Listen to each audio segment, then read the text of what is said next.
You ask Tiger to solve. This deals with linear equations with one unknown.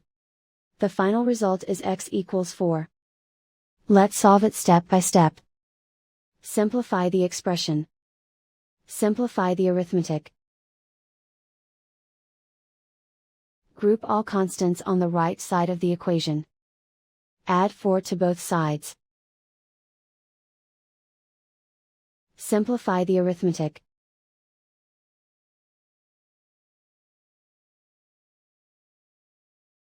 Isolate the x. Divide both sides by 9. Simplify the fraction. Find the greatest common factor of the numerator and denominator. Factor out and cancel the greatest common factor.